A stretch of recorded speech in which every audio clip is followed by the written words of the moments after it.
अच्छा सुनो, वो सब्सक्राइब के साथ ना बेल बटन भी दबा देना ताकि मैं जब भी वीडियो अपलोड करूं तो तुम्हारे फ़ोन की घंटी बज जाए। हेलो एवरीवन, तो आज के लेक्चर में हम क्या पढ़ने वाले हैं? Problems on time and work. Time and work का मतलब क्या है कि कोई काम को करने में कितना समय लगा, उसके ऊपर डिपेंड करता है ये टॉपिक टाइम एंड वर्क। आपने इसका थोड़ा सा पोर्शन इसके ऊपर जो पढ़ा होगा वो 8th में पढ़ा होगा और डायरेक्टली 10th में उसके ऊपर अब कुछ वर्ड प्रॉब्लम्स है। ठीक है, इसको पढ़ाने से पहले इसमें थोड़ा मैं इंट्रोडक्शन देना चाहूँगा। कई बच्चे इस चीज़ को समझते नहीं हैं। जैसे कि मान लीजिए एक पर्सन है, उसको एक काम करने में 6 दिन लगे, 6 दिन लगे। ठीक है, तो एक दिन में कितना काम करेगा?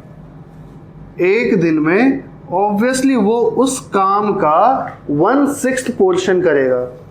और छोटा कर देता हूं, अगर मैं अपनी बात कर लूं, मेरे को एक काम करने में 2 दिन लगता है, तो एक दिन में कितना काम करूंगा? आधा, और दूसरे दिन में आधा। मतलब क्या? 1/2 पोर्शन, काम का आधा हिस्सा। ठीक, अगर किसी को एक काम करने में 3 दिन लगता है तो एक दिन में कितना काम करेगा? 1/3, काम का तीसरा हिस्सा। मतलब इतना काम उसका एक दिन में होगा, है ना? इसी तरीके से अगर कोई पाइप है, ठीक ध्यान से सुनना, अगर कोई पाइप है जो किसी टंकी को 10 घंटे में फिल कर देता है, तो 1 घंटे में कितना पानी फिल करेगा उसमें? ऑब्वियसली टंकी का 1/10 पोर्शन फिल हो जाएगा। 1 घंटे में कितना स्पेस फिल होगा? 1/10 of the volume of the tank. ठीक, अब कई लोग इससे थोड़ा और आगे चले जाते हैं, कहते हैं 30 मिनट में कितना होगा? भाई 1 घंटा इतना है ना, मतलब क्या 60 मिनट में कितना होगा? 1 घंटा मतलब 60 मिनट में भी इतना ही होगा। उसके बाद 1 मिनट में कितना होगा? 1 मिनट ही निकाल लो, 60 इधर आ जाएगा, 10 × 60। अब 30 मिनट निकाल लो तो 30 से मल्टीप्लाई कर दो, कितना हो जाएगा? 30 अपॉन ऊपर होगा ना 10 × 60। ये बेसिक चीजें हैं। अगर 1 घंटे का निकालना हो या 1 दिन का निकालना हो तो क्या करते हैं? टोटल जितना दिन लगता है उस काम को कंप्लीट करने में उससे डिवाइड कर देते हैं, तो उतना पोर्शन, उसका उतना हिस्सा एक दिन में या 1 घंटे में जो कंप्लीट होता है वो आ जाएगा आपके सामने। ठीक है, तो इसी कॉन्सेप्ट पे बेस्ड है ये आज का लेक्चर। चलिए, तो अब पहले क्वेश्चन का स्टेटमेंट पढ़ते हैं। ठीक, बस जो मैंने आज पढ़ाया, अभी जो पढ़ाया है उसको ध्यान में रखिएगा। ठीक है, तो पहला क्वेश्चन है, A takes 6 days less than the time taken by B to finish a piece of work। मतलब A को कितना समय लगता है? B से 6 दिन कम। तो B को कितना लगता है? पता नहीं। अब नहीं पता तो B को कितने दिन लगते हैं? लेट अस एज्यूम B को X डेज लगते हैं, तो B के एक दिन का काम कितना हो गया? यहाँ पे लिख देता हूं, B 1 days वर्क कितना हो गया? 1/x। अगर B को X डेज लगते हैं तो A को कितने दिन लगेंगे? X - 6 days. क्यों? ये कहां से पता चला? ये मुझे क्वेश्चन से पता चला। A takes 6 days less than the time taken by B। तो A के 1 डे का काम कितना होगा? A के 1 दिन का काम हो जाएगा कितना? A 1 day's work, 1 day's work कितना होगा? ऑब्वियसली अगर ये टोटल काम X - 6 डेज में कंप्लीट करता है तो एक दिन में कितना काम करेगा? 1/X - 6। बेसिक फंडा है। Now if both A and B together can finish a work in 4 days, अगर A और B को दोनों सेम काम पे लगा दिया जाए तो भी वो 4 दिन लगा देते हैं, तो फिर भी एक दिन में तो कुछ ना कुछ काम करते होंगे। A + B's 1 day वर्क, एक दिन में ये लोग मिलकर कितना काम करेंगे? 1/4। तो B एक दिन में कितना काम करता है? इतना। A एक दिन में कितना काम करते हैं? इतना। दोनों मिला के एक दिन में कितना काम करते हैं? इतना। इक्वेशन हमारे सामने है, 1/x B के एक दिन का काम प्लस A के एक दिन का काम इक्वल टू दोनों के एक दिन का काम। सिंपल इक्वेशन है। बस ये इसको फॉर्मुलेट करना थोड़ा सा मुश्किल पड़ता है, बस इतना ही है। अब कर लीजिए, क्या हो जाएगा? एलसीएम लूंगा, x इंटू एक्स माइनस 6, इधर आएगा x माइनस 6 प्लस x 1/4, 4 इधर मल्टीप्लाई कर दीजिए, 4 into 2x minus 6 equal to x square minus 6x। ये हो जाएगा 8x minus 24 equal to x square minus 6x। तो सब कुछ उधर भेज दूंगा तो क्या हो जाएगा? X square minus 14x minus, नहीं अब तो प्लस हो गया ना, इधर आएगा तो, और इस साइड 0 बच गया जो कि मैं उस साइड लिख देता हूँ, कोई बड़ी बात नहीं है, इधर उधर चलता है। नाउ 12 इंटू 2, क्योंकि 1 इंटू 24 24, 12 इंटू 2 24, 12 प्लस 2 14। तो क्या हो जाएगा? Directly x minus 2 x minus 12 equal to 0। आप लोग कर सकते हैं x इक्वल टू 2 एंड 12, मतलब b को या तो 2 दिन लगते हैं या 12 दिन लगते हैं। दोनों सही हो सकता है क्योंकि 2 दिन 12 दिन पॉसिबल है, लेकिन अगर नेगेटिव में होता तो पॉसिबल नहीं होता। लेकिन क्वेश्चन के हिसाब से जाऊं अगर, कि अगर बी को 2 दिन लगते हैं तो ए को कितने दिन लगेंगे? -4 दिन, क्योंकि 6 दिन कम लगते हैं। और अब जाके आपको पता चल गया कि बी के जो दिन है यानी एक्स के जो वैल्यूज हैं वो तो 6 से कम हो ही नहीं सकते, क्योंकि कम से कम 6 से बड़ा होगा तभी तो 6 को सब्ट्रैक्ट करूंगा मैं। मतलब आंसर क्या है? 12 है। तो बी को एक दिन में कितने दिन में काम करता है बी अपना काम 12 डेज में फिनिश कर लेता है। ठीक है, अब चलते हैं नेक्स्ट क्वेश्चन पे। चलिए तो नए क्वेश्चन पे पहुंचते हैं। 2 pipes running together can fill a tank in 3 into 1/13 minutes। मतलब 2 पाइप जब एक साथ टैंक में डाले जाते हैं तो कितने देर में फिल कर देते हैं? इतने में। अब इसको बार बार बोले क्यों, सॉल्व कर लेते हैं ना। 3 into 1/13 मिनट्स। आप में से जिनकी मेमोरी तेज होगी उनको याद होगा कि उन्होंने ये चीज़ तो पहले पढ़ रखी है और इसको बहुत आसानी से उनको सॉल्व करना भी आता है। जिसकी मैथ्स बहुत ख़राब होती है उसको भी आता होगा, है ना। 40/13 मिनट्स में दोनों पाइप अगर लगा दिए जाएं तो इतने में देर में फिल कर देते हैं। If one pipe takes 3 minutes more than the other pipe to fill it.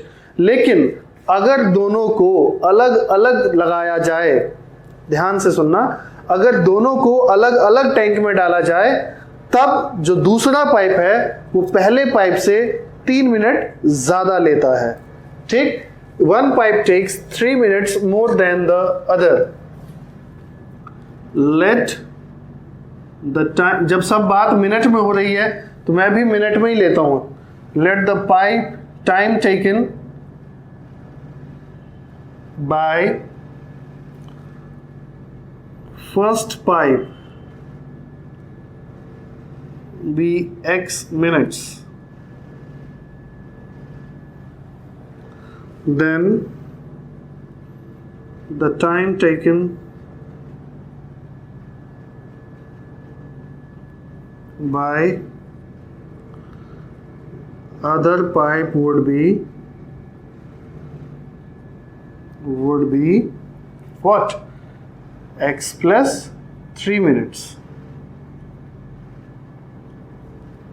ठीक, अब ऐसा करते हैं कि एक पाइप ले रहा है 3 मिनट, एक पाइप फर्स्ट पाइप में कर देता हूं। फर्स्ट पाइप अगर 3 मिनट x मिनट ले रहा है, ठीक है, तो 1 मिनट में कितना पानी फिल करेगा? सीधी सी बात है, 1 मिनट में कितना पोर्शन टैंक का फिल हो जाएगा? 1/x हिस्सा जो होगा टैंक का वो 1 मिनट में फिल कर देगा।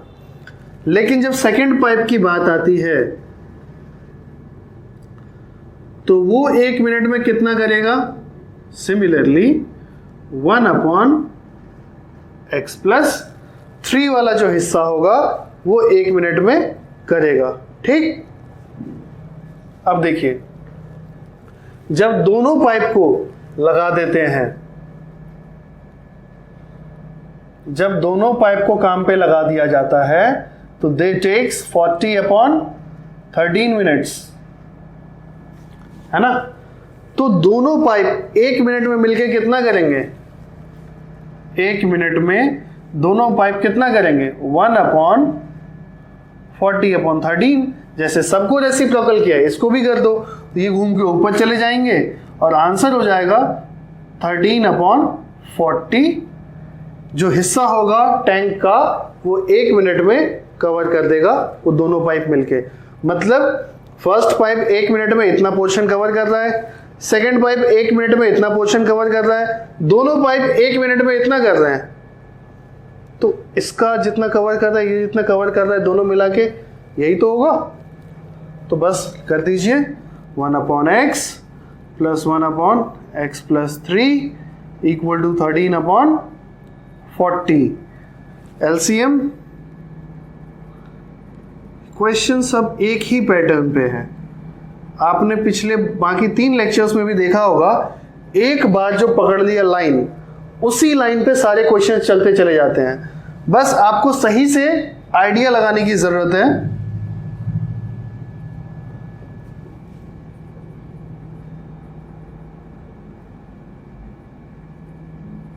क्या हो जाएगा? ये दिख रहा होगा, क्रॉस मल्टीप्लीकेशन कर दिया यहाँ पे। ये हो जाएगा 13 × x² + 3x, 80x + 120, 13x² + 39x। क्या हो जाएगा? अब इसको उधर भेज देते हैं। 0 = 13x² - 41x -120। ठीक है, अब इसको फैक्टराइज करना कैसे किया जाए, ट्राई करें। चलिए, इसको और इसको मल्टीप्लाई करिए, क्या आएगा? 12 × 13 कितना होता है? 12 × 13 156, 1560।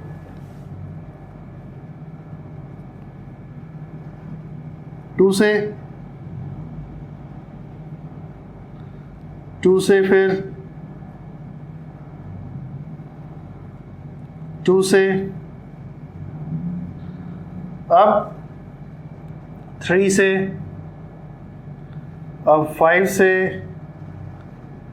फिर 13 से। मुझे चाहिए 41। कैसे लाएंगे? चेक कर लें।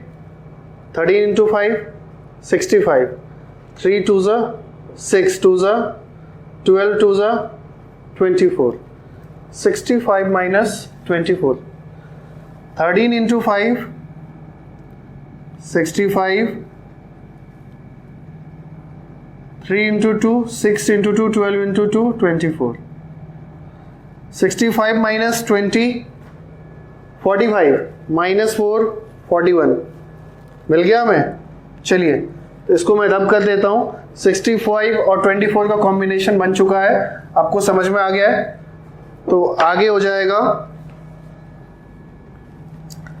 13x² -65x + 24x -120 = 0। 13 कॉमन ले लें तो यहाँ बचेगा x - 5, 24 कॉमन ले लेंगे तो यहाँ बचेगा x minus 5, x minus 5 common ले लेंगे तो यहाँ आ जाएगा 13x plus 24 equal to 0, x equal to 5 comma minus 24 upon 13। Clear है? उसके बाद क्या होगा, आप इसको बिना सोचे समझे खत्म कर सकते हैं, क्योंकि जो मैंने x एज्यूम किया था वो था टाइम, और टाइम जब नेगेटिव में चला जाए तो समझ जाओ कि गलत हो चुका है। लेकिन यहाँ पे गलती की कोई बात नहीं है, क्योंकि आपके पास दो आंसर है, एक नेग्लेक्ट हो जाएगा। तो ये बताइए फर्स्ट पाइप को कितना टाइम लगा पानी भरने में? 5 मिनट। सेकेंड पाइप को 8 मिनट। ठीक है, तभी दोनों पाइप को मिला के 3 पॉइंट समथिंग मिनट्स लगेंगे। क्लियर है? आंसर आप लोगों को समझ में आ गया होगा। इस पे एक क्वेश्चन और लेते हैं जो इस बार 2020 के बोर्ड एग्जाम में आया था। ठीक है, काफी बच्चे अटक गए थे, स्टैंडर्ड पेपर में आया था, उसको देख ही लीजिएगा, बहुत इंपॉर्टेंट है। तो नेक्स्ट क्वेश्चन हमारे पास क्या है, देखिए थोड़ा सा स्टेटमेंट इसका लंबा है तो कंफ्यूज नहीं होना है, ध्यान से। A swimming pool is filled with 3 pipes. जैसे ही 3 पाइप का नाम आया, बच्चे सोचते हैं 2 पाइप मतलब क्वाड्रेटिक इक्वेशन, 3 पाइप मतलब क्यूबिक इक्वेशन, और उसको कैसे हम सॉल्व करेंगे, और उसके बाद बस उनका दिमाग काम करना बंद कर देता है। बट कई सारे जुझारू बच्चे होते हैं जो उससे आगे जाते हैं और सोचते हैं कि अगर मेरे सिलेबस में है तो मुझसे ही होगा ना। देखो 3 पाइप है, यूनिफॉर्म फ्लो, मतलब सबकी स्पीड सेम जा रही, मतलब जिसकी जितनी स्पीड है उसमें वेरी नहीं है। वो कोई किसी में 1 सेकंड में 5 लीटर पानी आ रहा है तो 5 लीटर ही आ रहा है, किसी में 4 लीटर पानी आ रहा है 1 सेकंड में तो 4 लीटर ही आएगा, किसी में 1 सेकंड में 10 लीटर आ रहा है तो 10 लीटर ही आ रहा है, किसी में चेंज नहीं है। यूनिफॉर्म फ्लो का मतलब ये मत समझ लेना कि सब में सेम है। अगर सब में सेम है तो सब में बराबर टाइम लगता तो क्वेश्चन ही नहीं बनता। ठीक है, तो सब में अलग अलग है, लेकिन जो भी है वो मेंटेन्ड है स्पीड। यूनिफॉर्म फ्लो का मतलब ये होता है the first 2 pipes operating simultaneously. Simultaneously मतलब दोनों पाइप एक साथ ऑपरेट किए जा रहे हैं। To fill the pool in the same time, मतलब दोनों पाइप एक साथ ऑपरेट कर रहे हैं पूल को फिल करने के लिए, और जितने टाइम में पहले दोनों पाइप फिल करते हैं उतने ही टाइम में during which the pool is filled by the third pipe alone. जितने में पहले 2 पाइप मिलके पूल को फिल करते हैं उतने में तीसरा पाइप वो काम अकेले कर देता है, उतने ही समय में। समझ गए? Now the second pipe फिल्स the pool 5 hours faster. यहां तक तो आपका हो गया क्वेश्चन का इंट्रोडक्शन, तीनों पाइप का इंट्रोडक्शन। अब तीनों पाइप के टाइमिंग का रिलेशन आपको लास्ट के लाइन, सेकेंड लास्ट लाइन में दिया गया है, ये रहा। The second pipe, the second फिल्स the pool 5 hours faster than the first pipe. यहां पे पाइप लिखना मैं भूल गया। हाँ, the second pipe फिल्स the pool 5 hours faster than the first pipe. Faster मतलब क्या समझते हैं आप लोग? फास्टर मतलब क्या कि अगर एक पाइप ने ज्यादा जल्दी भर दिया है, दूसरा पाइप उससे स्लो है, इसका मतलब क्या है? वो ज्यादा टाइम लेगा, जो फास्टर है वो कम टाइम लेगा। तो जो सबसे फास्टर, जो सेकेंड पाइप का स्टार्ट हुआ है, तो सेकेंड पाइप के टाइमिंग को मैं x मान लेता हूं कि second pipe takes x hours to fill the tank alone. ठीक है, मान लेते हैं कि अगर इसे अकेला काम पे लगा दिया जाए टैंक को फिल करने के लिए तो ये x आवर्स लेगा, जैसा उन्होंने बताया है। लेकिन किससे? फर्स्ट पाइप से फिर भी 5 घंटे पहले फिल कर देगा।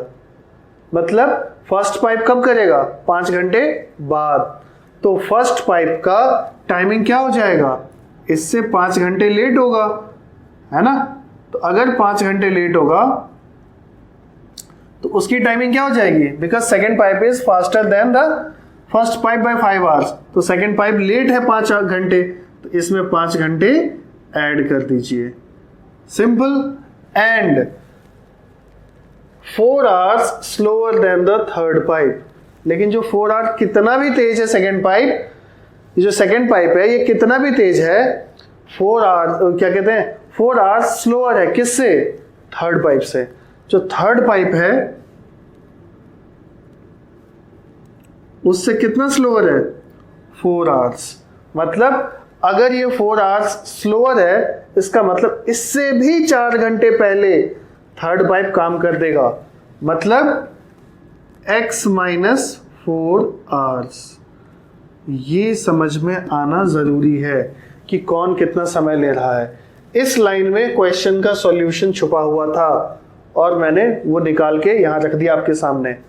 अब 1 घंटे की बात करते हैं, क्योंकि इतने घंटे लेते हैं वो to fill the tank, filling the tank. अब 1 आवर में कौन कितना काम करेगा, फर्स्ट पाइप कितना करेगा, फर्स्ट पाइप 1 घंटे में कितना टैंक भरेगा, 1/x+5। सेकेंड पाइप कितना भरेगा, सेकेंड पाइप भरेगा 1/x। और थर्ड पाइप देख लेते हैं, थर्ड पाइप फिल करेगा 1/x-4। जितने घंटे उसी का तो उल्टा करना है। अब क्वेश्चन क्या बोला गया है, पहले लाइन सेकेंड लाइन पे आइए, the first 2 pipes operating simultaneously. इन दोनों पाइप को एक साथ पूल में लगाया गया और पता चला कि ये दोनों मिला के जितना टाइम लेते हैं उतने टाइम में अकेले थर्ड पाइप पानी पूल को फिल कर देते हैं। तो ऐसा करते हैं कि 1 घंटे में जितना ये दोनों भरते हैं उतना ही 1 घंटे में, इसका मतलब ये भी भरेंगे, है ना। तो 1 घंटे में अगर दोनों पाइप कितना भरते हैं, 1/x + 1/x+5, तो उतना ही थर्ड पाइप भी फिल करेगा। और ये मेरा इक्वेशन बन गया। यहीं तक तो आना था, उसके बाद तो सॉल्व भी हो जाता है। x+5 + x upon x² + 5x equal to 1/x-4। ये क्या हो जाएगा, 2x + 5 into x-4 equal to x² + 5x। ठीक, ये हो जाएगा 2x² + 5x - 8x + 20 equal to x² + 5x। x² इधर ले आइए, ये बचा x², 5x खत्म हो गया, -8x + 20 इक्वल टू 0। अब 10 × 2 20, 10 - 2 8, लेकिन -8 है तो 10 - 2 की जगह 2 - 8 कर दो।